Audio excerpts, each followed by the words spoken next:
Bonjour à toutes, bonjour à tous, bienvenue dans cette chronique cinéma qui, je l'espère, chaque semaine vous donne envie de sortir et surtout d'aller au cinéma. Cette semaine, 3 films ont été retenus pour vous par les équipes d'RCF et moi-même avec un film dont j'ai hésité à vous parler. Ça s'appelle Destination Finale. Vous savez, c'est une saga. On en est au 6e épisode après 14 ans d'absence. Destination Finale, Bloodline vient envahir nos écrans.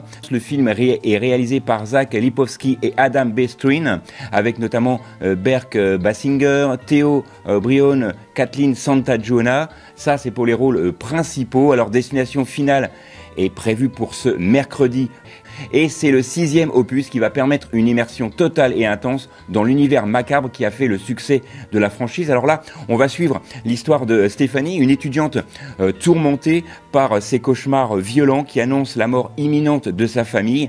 Elle va être déterminée à essayer de briser donc justement ses rêves pour essayer d'aider sa famille à ne pas mourir. Et c'est vraiment un film qui est fidèle à lui-même. On ne se laisse pas vraiment emportés par l'histoire, mais les amateurs du genre y trouveront leur compte puisque une nouvelle génération d'acteurs vient rejoindre le casting et il y a également un hommage poignant à l'acteur Tony Blood qui revient dans ce film puisqu'il est décédé en novembre 2024 juste après le tournage donc de ce film, donc ce qui ajoute un petit peu plus, si vous voulez, à l'authenticité de cette histoire. C'est un film revisité et c'est un film qui est prévu pour une sortie en IMAX. Alors, Destination Finale permet une expérience cinématographique immersive en IMAX. Donc, vous savez, une salle IMAX, c'est une IMAX, c'est un son exceptionnellement clair et limpide, une image d'une beauté exceptionnelle avec un écran gigantesque dans une salle pas spécialement grande, mais un écran disproportionné par rapport à la grandeur de la salle, ce qui vous permet de plonger vraiment à l'intérieur de l'ambiance de ce film.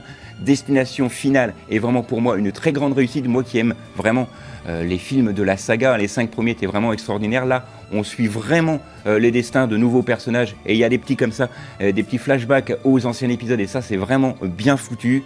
Je vous rappelle le titre de ce film, à réserver bien sûr aux amateurs du genre et aux personnes qui n'ont pas forcément l'âme sensible, eh bien d'aller voir ce film. Ça s'intitule Destination Finale et bien évidemment ça sort cette semaine. Autre registre avec un film que là j'ai beaucoup apprécié, c'est un biopic.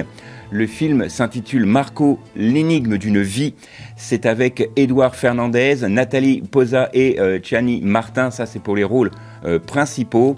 Le film Marco, l'énigme d'une vie va suivre l'histoire d'un homme, donc vous l'aurez compris, Marco dans ce film qui est un président charismatique d'une association espagnole de victimes de l'Holocauste.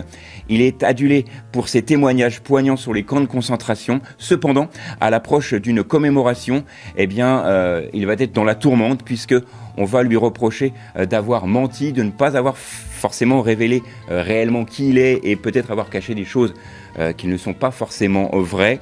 Le rôle d'Éric Marco est brillamment interprété par Edouard Fernandez, dont la performance lui a valu le prix Goya en 2025 et du meilleur acteur ainsi que le prix Féroz dans la même catégorie, donc catégorie du meilleur acteur. Il est accompagné, je vous l'ai dit, de Nathalie Poza dans le rôle de Laura. Ça, c'est vraiment un film incomparable et un film à conseiller absolument pour tous ceux qui veulent comprendre l'Holocauste ou pas, puisque vous verrez, il y a quand même quelques petites choses qui sont assez troublantes dans ce film.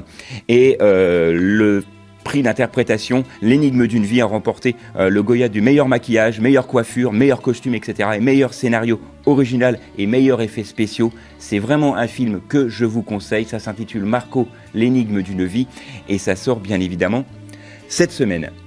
Dernière sortie et j'ai voulu garder ce film en dernière sélection. Pourquoi? Tout simplement parce que c'est un film qui a été sélectionné dans le festival Polar Reims 2025, un festival polar qui a lieu au mois d'avril chaque année, depuis 2-3 ans maintenant. Alors le problème de ce festival, c'est qu'il coûte plus cher que ce qu'il ne rapporte, mais ça c'est une autre histoire. Et donc le film Le Domaine est avec Félix Lefebvre, Patrick Asumako et Raphaël Thierry, ça c'est pour les rôles principaux.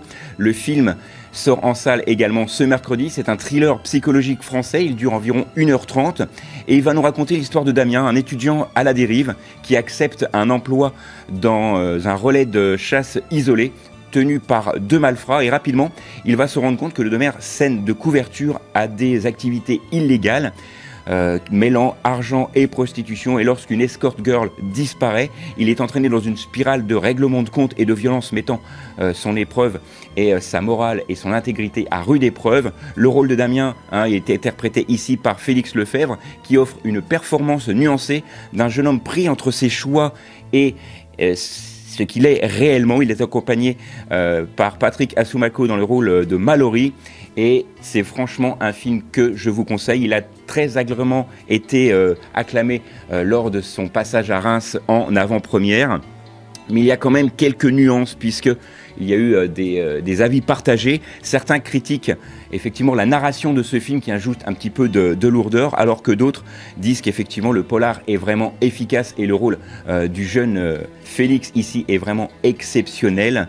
Et c'est un film que je vous conseille, mais attention, c'est un film assez difficile, assez noir, et la narration en ajoute un petit peu plus de noirceur au personnage principal. Le film, je vous le rappelle, s'intitule Le Domaine. Il a été sélectionné et a reçu d'ailleurs un prix à Reims pour le film donc Le Domaine, dans la sélection polar pour le Festival Polar 2025, et ça fait partie des sélections de cette semaine.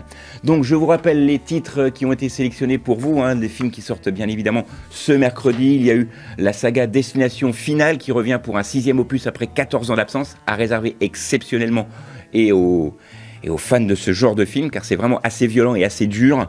Il y a eu également Marco, l'énigme d'une vie. Ça, c'est un film à voir absolument sur l'Holocauste, et c'est un biopic tiré d'une histoire vraie. Et on a eu effectivement ce polar exceptionnel qui sort également cette semaine, Le Domaine, qui sort donc sur vos écrans. Et pour d'ailleurs découvrir les horaires, rendez-vous sur le site par exemple Allociné ou sur le site Pathé, et bien évidemment vous pouvez retrouver cette chronique ciné en installant l'application RCF Radio sur iOS ou Android, avec la possibilité de retrouver toutes les anciennes émissions.